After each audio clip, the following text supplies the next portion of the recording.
Bismillahirrahmanirrahim. Assalamualaikum warahmatullahi wabarakatuh. Rabbi shrah li sadri wa yassir li amri wa hlul 'uqdatam min lisani yafqahu qawli. Innal hamdalillah nahmaduhu wa nasta'inuhu wa nastaghfiruh wa na'udzu billahi min shururi anfusina wa min sayyiati a'malina.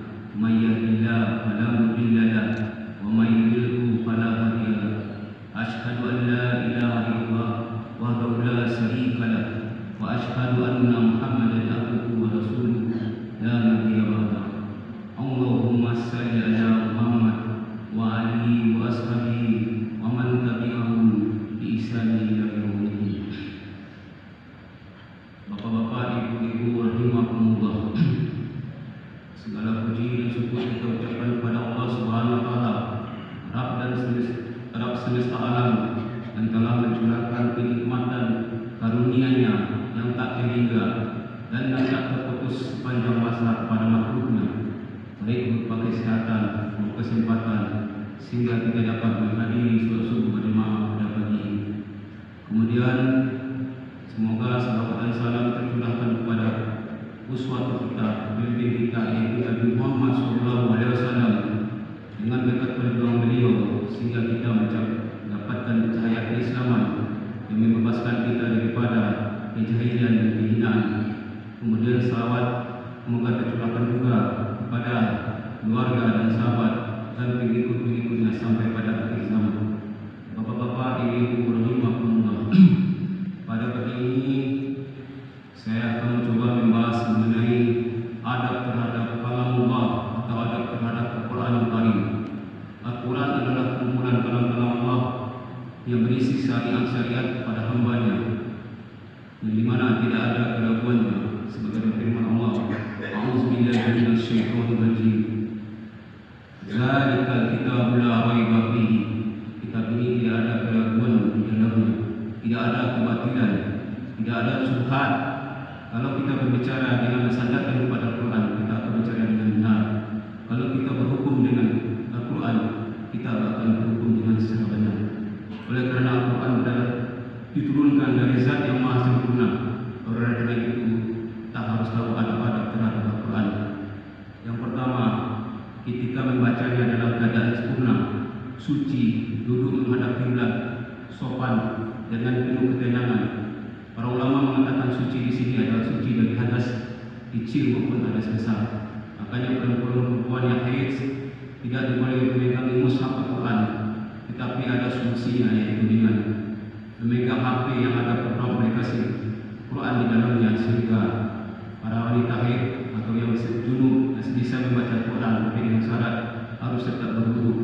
Karena yang dilarang hanya memegang mushaf Al-Quran, tapi program aplikasi Al-Quran yang ada di HP itu bukan mushaf Al-Quran, tapi itu adalah HP yang dimana di dalamnya banyak aplikasi-aplikasi lain. Kemudian yang kedua, membacanya dengan tartil, dengan perlahan, tidak tergesa-gesa, dan tidak menatapnya kurang dari 3 hari. Sebagaimana sabda Nabi, barang siapa yang baca Al-Quran dalam waktu kurang dari 3 malam, niscaya dia tidak akan memahami makna-maknanya. Di sini Allah Raja mengomentari, yang dimaksud dengan hadis ini adalah bahwasanya ini tidak boleh dilakukan rutin atau bagi orang yang tidak memaknai atau yang tidak tahu dengan makna-makna Al-Quran.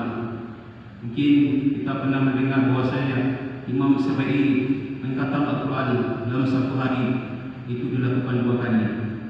Ini hanya dilakukan pada waktu-waktu tertentu, tidak tiap hari, yaitu pada bulan Ramadan atau pada waktu malam Lailatul Qadar. Kita tahu bahwasanya Imam Syafi'i sangat memahami makna-makna Al-Quran, tetapi bagi kita yang tidak tahu makna-makna Al-Quran, kita tidak boleh melakukannya kurang dari 3 hari. Minimal kita harus maksimal kita harus melakukannya dalam 3 hari. Yang ketiga, khusyuk dalam membacanya. Kalau ada kita ketemu ayat mengenai azab, mengenai kubur, mengenai neraka, kita harus bersedih. Walaupun kita tidak bisa menangis, kita tetap berusaha untuk menangis, karena itu adalah ayat-ayat yang memperingati kita bahwasanya kita itu akan diazab oleh Allah Subhanahu wa taala kalau kita melanggar perintahnya. Yang keempat, membaguskan baca Al-Quran dengan takbir. Makanya bagi kita yang membaca Quran, kita harus tahu tajwidnya, sehingga kita dengan dasar-dasar yang kita baca, kita tahu apa yang kita baca itu dengan huruf yang baik, dengan langgam yang baik, dengan bingung yang baik, sehingga kita bisa membaca Quran dengan sebaik-baiknya. Mungkin kita bisa mengikuti program taksim yang ada di masjid ini untuk memperbaiki bacaan Quran. Minimal kita tahu dulu tajwidnya, walaupun nanti kita akan beranjak kepada masalah tilawahnya atau mengenai lagu dari Al-Quran tersebut. Yang kelima, menyembunyikan bacaan Al-Quran jika kita khawatir ria atau kita khawatir mengganggu orang sholat di dalam masjid. Makanya dianjurkan kalau kita di dalam masjid, kalau ada orang sholat, dianjurkan untuk membacanya secara sir atau pelan, yang hanya terdengar di telinga kita, jangan sampai mengganggu orang sholat. Sebagaimana sabda Nabi, orang yang membaca Quran dengan suara keras seperti orang yang terang-terangan bersedekah. Maka dianjurkan oleh Nabi bahwasanya kita itu harus memperhatikan sekeliling kita, apakah ada orang-orang yang sholat atau ada orang yang berzikir, sehingga mereka tidak terganggu oleh kita karena bacaan kita. Membaca Al-Quran memang baik, tapi kita juga harus mempertimbangkan bahwasanya ada orang lain yang mungkin bermunajat kepada Allah yang lebih penting dari membaca Al-Quran daripada kita. Kemudian membacanya dengan merenungkan atau mentadaburi dan memikirkannya atau tafakur. Di sini kita diminta untuk mengetahui makna-makna Al-Quran. Oleh sebab itu, di samping kita membaca Al-Quran, kita harus tahu juga terjemahannya, dan lebih baik mungkin kita tahu tafsirnya, sehingga kita akan mendalami Al-Quran itu, akan mengamalkan Al-Quran itu dengan sempurna. Tidak hanya sekedar membaca, mungkin kita bisa tingkatkan dari membaca, kemudian memahami artinya, kemudian memahami maknanya dengan ada tafsir Al-Quran. Kita anjurkan untuk bisa menimba di dalam rumah itu ada satu tafsir Al-Quran, sehingga bagi bapak-bapak ibu yang mungkin punya kesempatan tiap sore atau tiap subuh mempelajarinya, makna-makna yang ada di dalam Al-Quran tersebut. Seperti kita tahu bahwasanya Buya Hamka setiap salat subuh selalu membaca tafsir Al-Quran, mempelajarinya, sehingga dia bisa membuat suatu karangan yang namanya Tafsir Azhar di dalam penjara itu, karena dia telah membaca beberapa tafsir dari Al-Quran. Kemudian yang ketujuh, hendaknya kita membaca, ia tidak termasuk orang yang lalai atau menyelisihinya. Di sini maknanya adalah kita harus mengamalkan apa yang kita baca, tidak hanya sekedar membaca, karena Al-Quran itu adalah petunjuk dan huda linnas dari Allah Subhanahu wa taala. Kalau hanya sekedar dibaca dan dibaca tanpa tahu maknanya, kita tidak akan bisa mengamalkannya. Tujuannya adalah kita mengamalkannya, bukan sekedar membaca, tapi kita harus tahu dan mendapat apa yang ada di dalam Quran itu sendiri, sehingga akan berbekas pada kehidupan kita. Yang kedelapan, berupaya semaksimal mungkin untuk meneladani sifat-sifat para penghafal Al-Quran. Para penghafal Al-Quran di zaman Nabi, mereka selalu sholat malam, selalu puasa sunnah.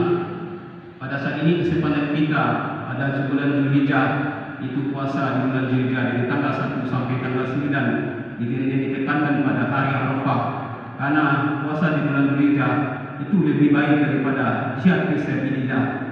Oleh karena itu sekarang masih tanggal 5 Dzulhijjah, mungkin nanti masih ada kesempatan 4 hari lagi kita puasa sunnah, sehingga kita mendapat keutamaan atau fadilah dari puasa sunnah tersebut, terutama di hari Arafah atau hari ke-9 di bulan Dzulhijjah ini.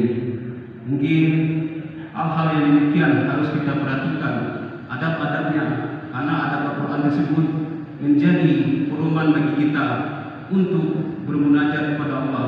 Tanpa Al-Quran, tanpa apapun dari hadis Nabi, kita tidak bisa melaksanakan agama Allah ini, karena agama Allah hanya bisa dilakukan dengan Al-Quranul Karim, karena di situ berisi syariat-syariat Allah, kisah-kisah para nabi, azab neraka, bagaimana kehidupan nanti di akhirat, bagaimana kehidupan nanti di dunia dan kehidupan di surga nantinya yang kita harapkan.